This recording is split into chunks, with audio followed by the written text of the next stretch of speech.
Selamat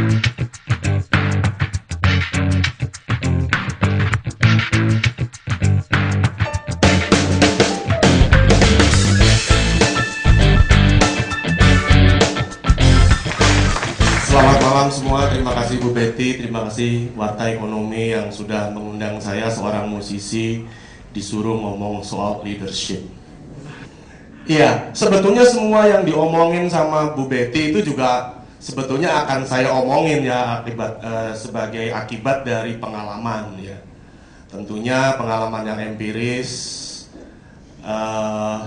membawa saya kemudian bertualang di dalam, saya mengatakannya mungkin keterpaksaan di satu sisi ya, tapi mungkin yang lebih tepat lagi yang dikatakan dengan passion tadi.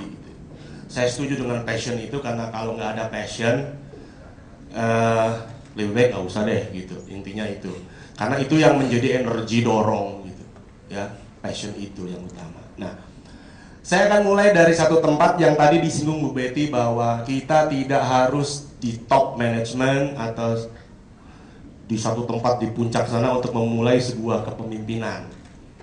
Ya, saya mengalami hal itu karena secara historisnya saya bekerja sambil kuliah itu selama kurang lebih 7 tahun sebagai wakil musik direktur pada perusahaan yang sejenis, yang membuat saya mempunyai pengalaman sebagai manajer sekaligus pimpinan pada level tengah. Gitu ya, kenapa level tengah? Karena di bawah ada guru-guru, ada office juga, saya punya office. Nah, saya memulai dengan satu kepemimpinan di level tengah dan ini adalah satu fakta ya, bahwa 99 dari seluruh kepemimpinan bukan berasal dari puncak, melainkan dari bagian tengah organisasi. Ya. Saya sendiri kalau sekarang anak saya itu kalau mau masuk di kantor kerja saya nggak kasih di level top management.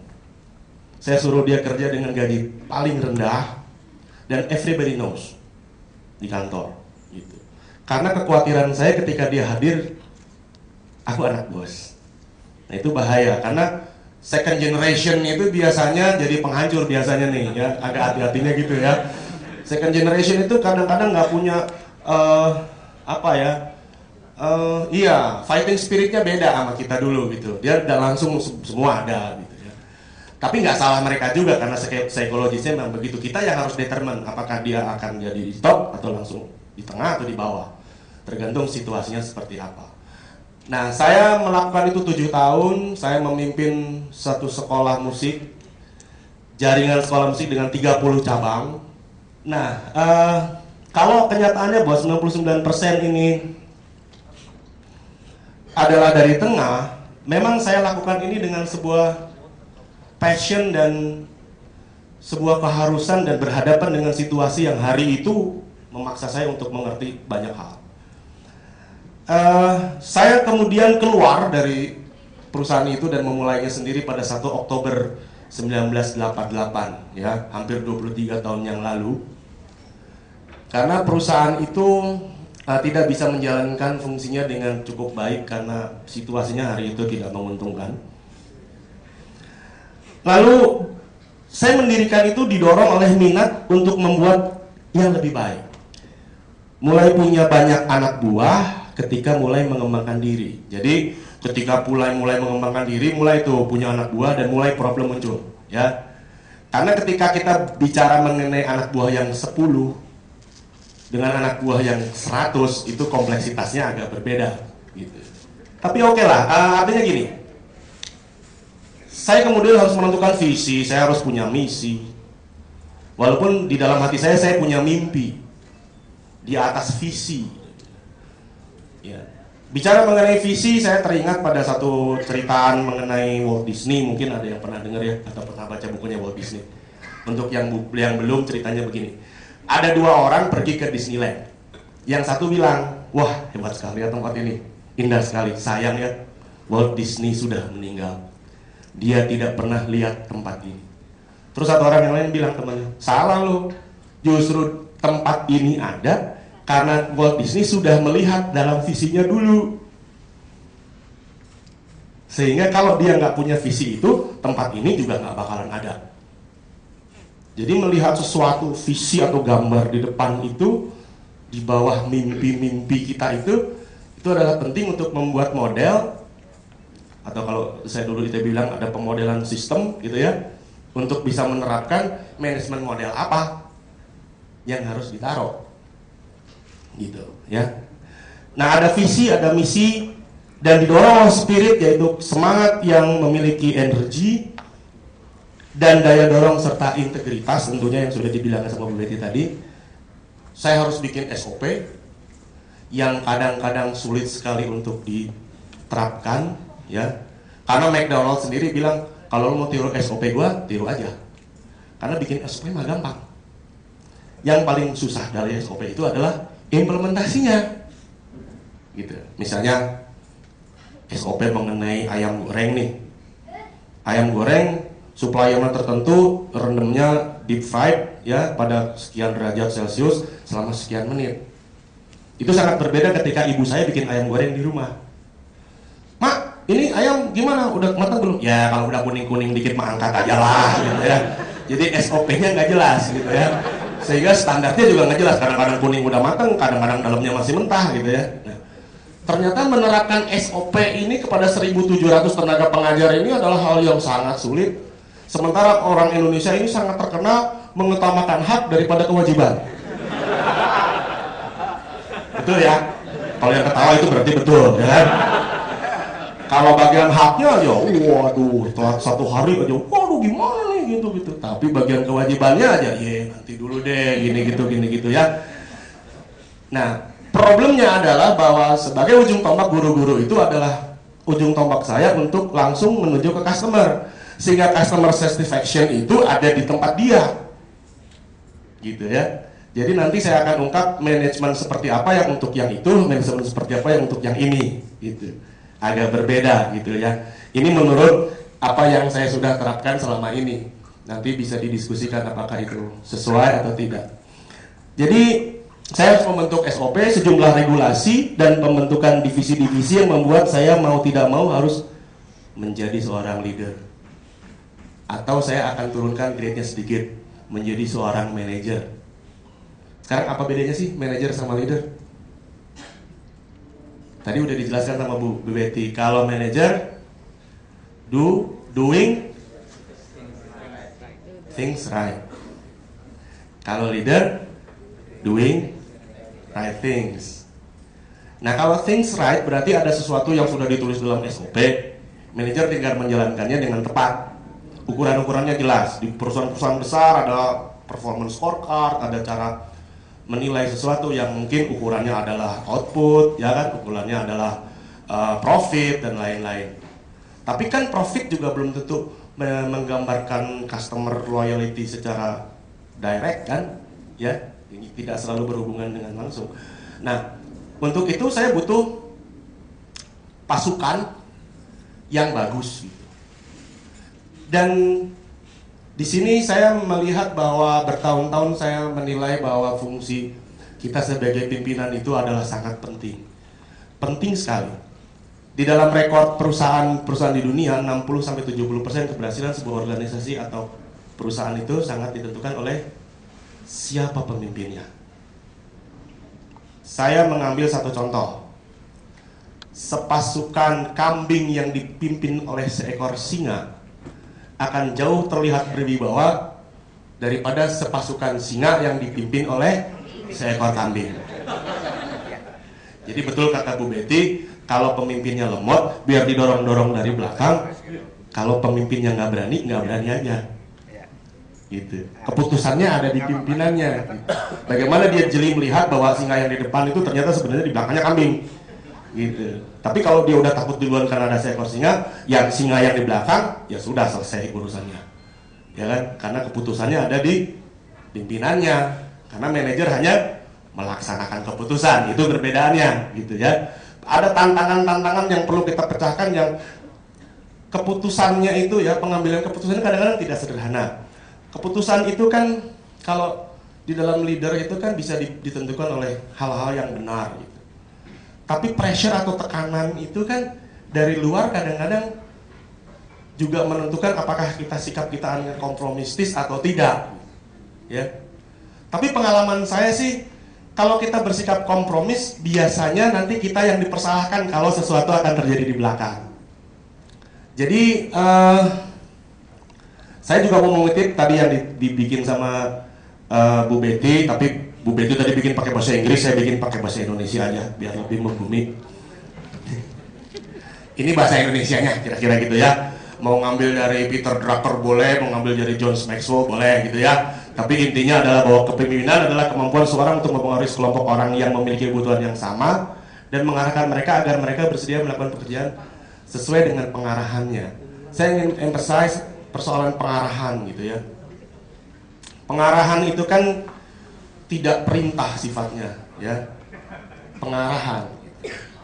Tapi kadang-kadang juga harus bersifat perintah kalau saya taruh di dalam SOP ya.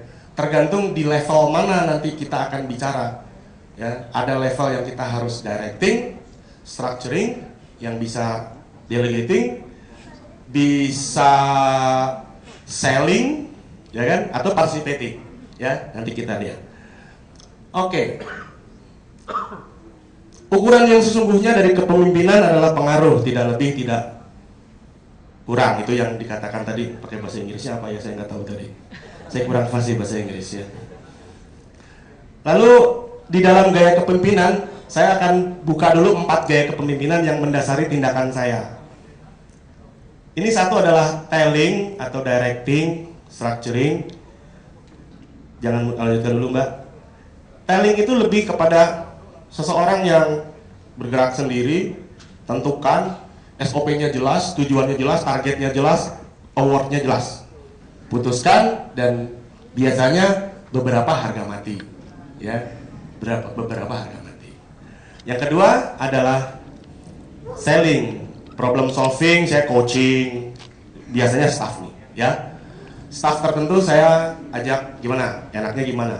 Kalau teknis tidak musikal, marketing misalnya, problem persaingan, lalu perilaku, psikologi guru, biasanya kita minta pendapat yang akan lebih problem solving. Yang ketiga adalah participating, ini lebih dalam lagi karena kita mengajak mereka untuk ikut bertanggung jawab gitu, ya kan? Kalau yang solving, yang kedua kita kan hanya menampung mereka aja, kita tetap pegang kendali, tapi yang ketiga kita kasih dia mulai, kamu ikut tanggung jawab. Yang kata Bu Betty tadi bilang, boleh dia melakukan kesalahan yang terukur. Ya, kalau kesalahannya tidak terukur, saya tidak akan pernah kasih allowance untuk itu. Tapi kalau kesalahannya masih bisa terukur, saya akan kasih kesempatan mereka untuk berkembang seperti itu. Lalu yang keempat adalah delegating. Saya sih jarang yang begini nih, yang delegating. Yang delegating itu semua didelegasikan gitu. Pokoknya gimana lu aja deh. Nanti kalau tanya gimana lu aja deh. Problemnya nanti kadang-kadang yang suka delegate gini nih, pimpinan yang suka mendelegasikan gini, kalau ada problem dari bawah yang ditanyakan ke pimpinan, Pak, ini sebaiknya gimana? Terserah lu aja deh, gitu. Padahal sebetulnya itu tugas pimpinan, gitu. Ngerti maksudnya kan? Jadi dia hanya jadi pimpinan aja gitu. Nah, saya jarang melakukan hal yang keempat ini. Saya lebih banyak melakukan 3 hal yang pertama. Ya, pertama yang nomor 1 itu untuk guru di tingkat bawah. Saya melakukan SOP yang tegas, walaupun terus terang sulit sekali untuk mendeliver ini, ya. Saya mengatakannya service delivery, ini susah sekali. Lalu yang kedua untuk staff yang di atas biasanya, lalu di bawah ada branch manager, itu biasanya saya kasih keleluasaan untuk mengelola cabangnya sendiri atas SOP yang sudah dibuat. Jadi Anda bisa bayangkan saya punya 82 cabang. Ya, lumayan kalau meeting itu lumayan karena ternyata mencari leader itu memang susah ya. Saya akui susah sekali mencari leader itu ya. Sehingga saya menggunakan 4 gaya itu tergantung pada ini. A itu atau ability. Jadi saya lihat orangnya punya technical skill nggak, interpersonalnya gimana, lalu job knowledge-nya seperti apa, ya. Lalu M, motivation, ada interest nggak? Konfidensinya seperti apa dan willingness-nya atau niat baiknya seperti apa? Kalau saya tadi meminjam kuadran 4 dari Bu Betty, ya kan? Mungkin kalau saya nggak punya alternatif untuk empower semua orang yang ada di tempat saya akan menilai ini untuk menentukan saya akan lead seperti apa gitu, di pos-pos itu. Karena pos-pos kebetulan levelnya nggak sama. Saya cenderung menggunakan campuran dari semua gaya tersebut tergantung situasinya. Ya, ini dapat dijelaskan yang saya tadi sudah jelaskan. Dan biasanya melakukan orientasi terlebih dahulu, lalu menggunakan penugasan secara individu, lalu proses pengambilan keputusan dibuat paralel. Sesuai historis dan nature-nya, saya cenderung memakai gaya kepemimpinannya entrepreneur leadership, gitu ya, saya mengatakannya gitu, entrepreneur leadership, terutama pada aplikasi sehari-hari dan pengalaman bertahun-tahun. Pernah tahu yang disebut egaliter nggak? Apa tuh egaliter? Ada yang bisa jawab nggak? Pernah dengar kan egaliter? Hah? Apa? Kesetaraan atau tidak membuat jarak gitu ya dengan pegawai, walaupun jarak tetap harus ada ya, nggak mungkin kan kita tidak berjarak sama sekali gitu. Tapi saya selalu tidak mengatakan I'm a boss gitu, ya. Dan kenapa saya bilang karena nature-nya, karena saya musisi, saya melakukan treatment yang sama sebelum saya punya 82 sekolah itu, saya melakukan di kelompok band saya selalu begitu. Gitu ya. Kalau saya dipanggil lurah ya di mana? Di orkes itu ya. Jadi kalau di dunia belantika musik Indonesia yang orkes-orkesan tuh kita menyebutnya ada lurahnya. Karena biasanya pegawainya sama gitu, ya. Kalau perhatiin kan ada orkes di sini yang main di sini ternyata sama, pemainnya hire-nya sama gitu warna. Tergantung lurahnya. Ini lurahnya mana nih? Oh, ini ADMS lurahnya. Oh, ini Purwa. Oh, ini Dian gitu ya. Jadi ada lurah-lurah gitu, dan kita memang approach-nya adalah approach pertemanan. Ya, approach pertemanan di mana mereka respect kepada kita sebagai leader yang ditunjuk. Nah, oleh sebab itu saya sih lebih senang menjadi entrepreneur leadership ketimbang disebut bos gitu. Bos itu kan punya apa ya? Punya pretensi yang sesuatu gitu loh. Biasanya kalau orang, baik, gimana bos gitu ya, itu pasti ada maunya tuh. Bener gak? Ya kan? Udah kalau udah bahas bos gitu, udah nggak enak deh gitu ya. Dan kalau bos itu kan lebih senang bilang aku gitu, ya kan? Kalau leader yang lebih egaliter itu kan kita, ya. Karena kita merupakan sebuah tim. Kalau bos itu merasa gue punya uang, gue punya wewenang, gue punya kekuasaan. Nah itu biasanya akan otoriter ke bawah, dan biasanya suasana kerja juga jadi tersiksa gitu ya, menderita, diam-diam. Kemudian kata Ibu Betty, banyak orang yang keluar dari pekerjaan. Sebetulnya orang yang keluar dari pekerjaan itu tidak meninggalkan perusahaannya pada dasarnya. Dia itu meninggalkan pemimpinnya. Sebetulnya sih gue tuh betah itu di IBM tuh. Cuman itu Bu Betty galak banget. Gue cari yang lebih damai aja deh gitu ya. Bisa begitu loh gitu ya. Dan kalau bos itu kan kalau bilang jalan gitu ya. Kalau yang lebih egaliter itu kan yuk mari kita jalan gitu ya. Jadi ada satu persuasif ke dalam yang kita bangun gitu supaya saya sama-sama enak di kantor. Kalau nanya juga, kamu jangan sini gitu. Enggak, gimana? Saya datengin mereka. Saya lebih senang dalam suasana yang akrab karena saya merasa bahwa bisnis ini harus dijalankan dengan menyenangkan. Ya. Kalau bisnis ini penuh passion untuk saya, lalu saya mempunyai beban, nggak punya trust, itu betul yang tadi bilang. Saya mungkin satu perusahaan yang paling pendek birokrasinya. Ya. Bahkan kata orang, sebagian orang bilang, lu sembrono amat sih. Enggak sih, sebetulnya saya hanya punya trust aja gitu. Tapi ya tidak sembrono juga. Kalau ada 2-3 tanda tangan, ya itu tidak termasuk sembrono. Kalau cuma ada 1 tanda tangan dan tanda tangan orang lain, itu baru sembrono ya. Tapi kalau 2 tanda tangan, 3 tanda tangan termasuk tanda tangan kita, ada auditnya dan lain-lain. Sekali waktu secara random kita bikin audit yang kadang-kadang agak sedikit lebay gitu ke anak sekarang. Ya itu kan kuasanya pemimpin, ya kuasanya bos tadi kan. Lalu saya melakukan 3 hal di kantor, yaitu human, berarti saya menghargai dia sebagai manusia. Lalu humble, nah ini agak sedikit kualitatif, karena humble itu kan saya ngaku-ngaku saya rendah diri kan gak pantas juga ya. Jadi nanti kalau apakah saya humble atau tidak, tanya sama pegawai saya apakah saya humble atau tidak. Tapi yang terakhir itu pasti saya humor, gitu ya. Saya humor di kantor, kadang-kadang pegawai saya bilang, wah Pak, yang beginian kita nggak bisa lihat di TV kan Pak, kadang-kadang gitu. Iyalah kalau saya begini di TV kan saya jatuh wibawa, saya bilang gitu ya. Ya. Tapi saya bisa melakukan hal yang lucu-lucu gitu di kantor, jokes yang aneh-aneh gitu. Ada hal-hal yang selama saya berjalan bertahun-tahun itu yang saya rasakan sangat perlu dipunyai oleh seorang leader itu ya, adalah kemampuan berkomunikasi. Itu saya rasakan sekali penting, dan sering kali saya dalam perjalanannya itu menemukan slack gitu ya, yang saya sendiri kadang-kadang nggak mengerti. Orang itu bisa punya persepsi berbeda, apa yang saya ucapkan, mungkin saya waktu itu salah atau enggak. Lalu ada penilaian yang menurut saya kok enggak gitu jadi gitu ya, atau sesuatu gitu. Percaya atau tidak, walaupun saya sudah berusaha humoris, tetap saja tuh banyak pegawai saya yang merasa bahwa mereka kalau berhadapan sama saya tuh takut. Saya nggak ngerti kenapa. Gitu. Mungkin karena saya punya kumis tipis kali ya. Gitu.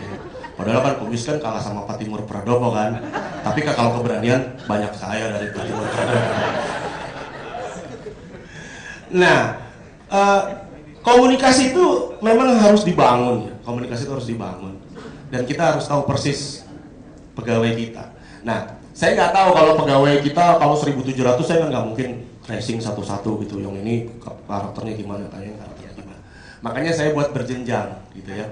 Nah, tapi kalau di kantor office, head office, 20 orang, 25 orang yang ada di dalam situ, saya mencoba pahami gitu. Saya sampai tahu, oh yang ini berkonflik sama ini, urusannya ini, oh yang ini urusannya cewek, oh ya ini lah paling sekedar itulah, ini karena galak, ya gitu, dan lain-lain. Kadang-kadang jadi hafal juga, ya, karena saya dekat sama mereka. Jadi komunikasi adalah hal yang saya rasakan penting sekali. Kadang-kadang tidak pas, tidak sesuai yang diinginkan, harus jelas, runtut, ya, dan sistematis, persuasif. Seringkali persoalan dan problem solvingnya didasari oleh skop yang tidak sama antara pimpinan dan bawahan. Misalnya begini, ada problem di tingkat level B misalnya. Pegawai itu selalu melihat skopnya sempit gitu. Sementara kita memandang secara lebih luas gitu. Itu nggak ketemu gitu. Misalnya aja gini, yang satu bilang, ya tapi Pak ini kan kebenarannya ini gitu.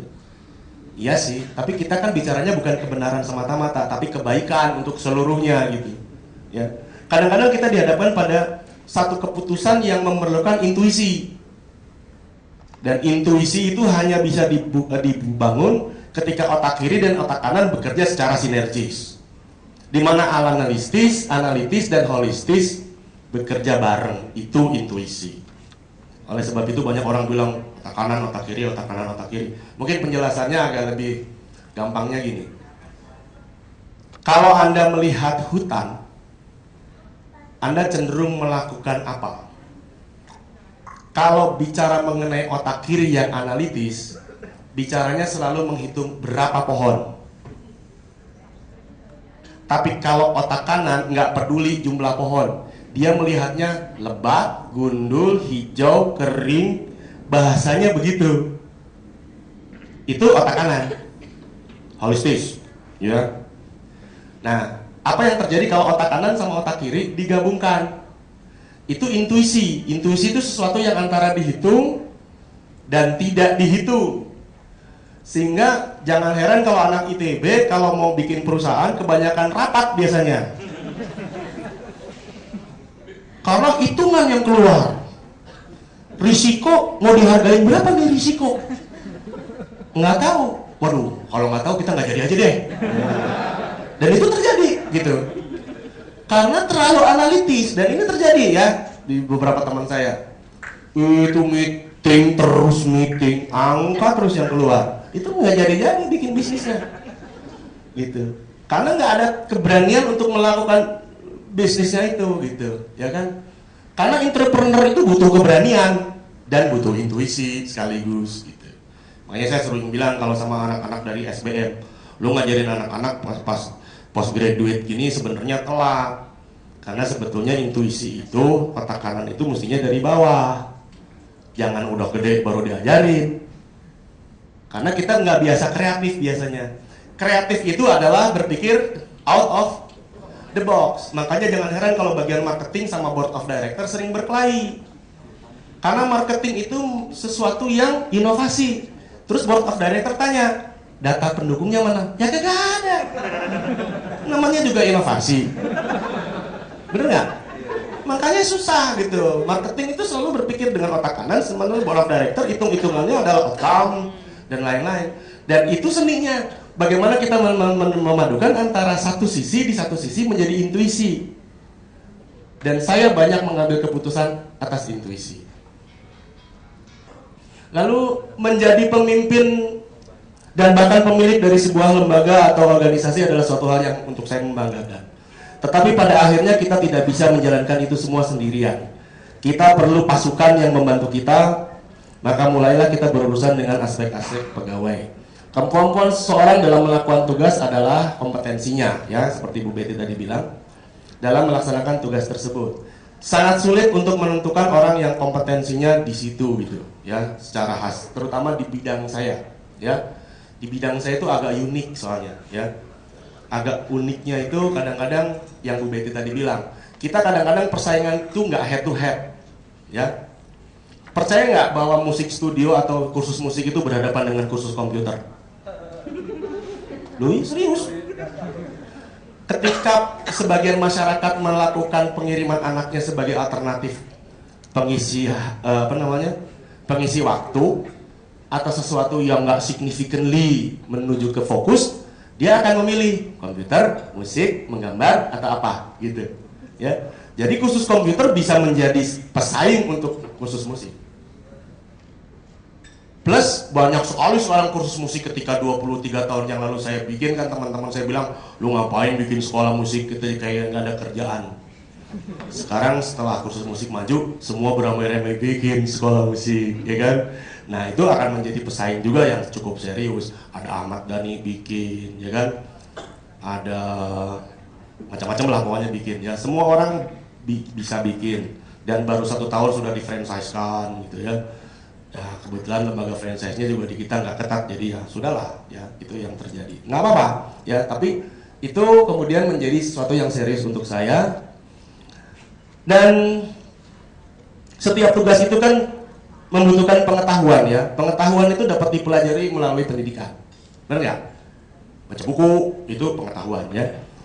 Keterampilan atau skill. Nah kalau keterampilan atau skill kan perlu praktek. Jadi kita butuh memberikan ruang kepada pegawai-pegawai kita untuk mungkin berbuat salah satunya gitu, ya, dan mempraktekannya karena skill. Lalu pengalaman itu menentukan skill itu value-nya seperti apa, sebab semakin banyak pengalamannya, value of skill-nya itu akan semakin tinggi gitu, karena menemukan banyak pengalaman. Sehingga kalau kita harus jeli melihatkan di kondisi pegawai di mana diantaranya mereka bisa menjadi pemimpin di tengah, seperti apa yang saya kerjakan dulu. Ada cara melihat dan mencarinya mereka, ya. Jadi kalau saya punya banyak pegawai, saya bagaimana cara mencari mereka yang kompeten. Mungkin ini akan bisa menjelaskan. Mereka biasanya mewujudkan sesuatu. Jadi kalau saya kasih tugas, itu jadi gitu outcome-nya itu, nggak setengah-setengah. Kadang-kadang ada yang saya ekspektasinya 7, dia bikinnya 9. Gitu. Yang kedua adalah mereka melihat peluang. Biasanya mereka selalu melihat ada peluang masuk gitu, ya. Ada yang dikerjakan, selalu ada yang dia punya inisiatif gitu. Terus mereka mempengaruhi opini dan tindakan orang lain. Jadi dia di dalam sistemnya itu mempengaruhi orang lain gitu. Ya. Dia tidak berdiri sendiri. Itu tandanya yang orang yang perlu diperhitungkan. Lalu mereka memberi nilai tambah. Jadi untuk kita sendiri, hal-hal yang seperti saya ceritakan pada hal pertama itu memberikan nilai tambah untuk perusahaan. Sangat signifikan. Lalu mereka punya ide untuk membantu organisasi. Jadi kalau ada sesuatu, idenya biasanya ide-ide yang terstruktur. Ide-ide yang masif, bukan ide-ide yang hanya sekedar ceplos ngomong gitu ya. Ada concerning di situ ya. Kita bisa merasakan itu. Lalu mereka punya sikap yang hebat. Sikap yang hebat itu yang misalnya disiplin, tinggi, walaupun Bu Betty tadi bilang bahwa ya yang penting bukan masuk kerjanya katanya ya, tapi kan biar bagaimanapun juga kan regulasi office tetap harus ada gitu. Nanti kalau saya bebaskan liar nanti repot juga gitu. Jadi saya juga formalitas sih ada, kalau cuma absen-absen gitu aja sih ya. Hanya itu sebagai pagar saja gitu ya, pagar regulasi. Jadi ini adalah cara melihat dan mencari, dan mereka punya komitmen yang terakhir ya. Ini yang sulit ya, komitmen ini sulit gitu. Mereka komit, mereka mendahulukan kepentingan perusahaan daripada kepentingan pribadinya gitu ya. Dan walaupun motivasinya mungkin belum tentu semurni yang kita pikir gitu ya, tapi sikap-sikap itu ada pada mereka. Oke, mereka cenderung ingin lebih efektif melihat hasil, ingin terlibat, ingin dihargai, dan ingin menjadi bagian dari perayaan. Ngerti yang saya maksudkan dengan bagian dari perayaan nggak?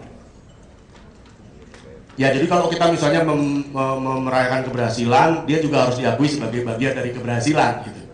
Bukan kalau bagian dia yang kerja, nanti kita yang ngaku-ngaku gitu, betul ya. Jadi saya punya kesimpulan ya, setelah bertahun-tahun saya kerja, itu saya punya kesimpulan begini. Ini hal yang urgen ya. Ya. Jadi gini, ada satu cara mengarahkan bawahan untuk saya itu juga penting. Dua, cara menjual ide sehingga mudah diterima, ya, mudah diterima. Ini bicara komunikasi. Terus pendelegasian tugas dan wewenang. Ini perlu karena kadang-kadang gini, ada leader yang karena nggak punya trust, orang itu dikasih tugas, tapi buntutnya dipegangin terus dari belakang. Lama-lama kesel loh, ya kan? Ntar kalau agak jauh dikit ditarik gitu. Ngerti kayak orang main layangan gitu ya. Nah itu kadang-kadang kalau orangnya kompeten, merasa nggak punya kebebasan, lama-lama kesel juga, balik marah dan kemudian keluar gitu ya. Biasanya begitu. Terus reward and punishment system ini perlu ya. Jadi yang saya bilang tadi bagian dari perayaan itu ya, ini reward and punishment. Surga itu kan reward, neraka itu kan punishment ya. Jadi kira-kira yang saya bicarakan tadi dengan reward and punishment. Lalu pengambilan keputusan itu harus analisis, mau nggak mau, punya keberanian dan percaya diri atas risiko. Ini yang membutuhkan intuisi, ya, karena risiko harus ditempatkan di intuisi, nggak ada lain. Lalu kita harus punya komitmen. Jadi sebagai leader harus punya komitmen dan integritas. Kalau kita teladannya nggak oke, mereka, kayak saya ngomongnya nggak sama dengan tindakannya, biasanya leadershipnya luntur ya. Contoh gampang begini, saya punya partner-partner kerja yang orang bilang franchisee di daerah. Biasanya owners itu kalau berhadapan dengan pegawai saya, mereka memperlakukan SOP. Wah nggak bisa bu gitu.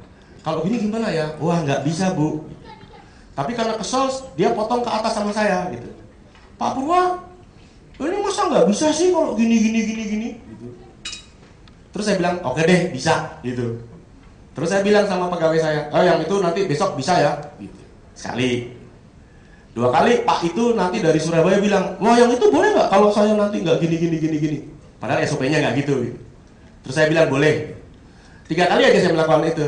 Nanti pegawai saya bisa bilang begini kalau ditelepon sama owners. Itu gimana ya?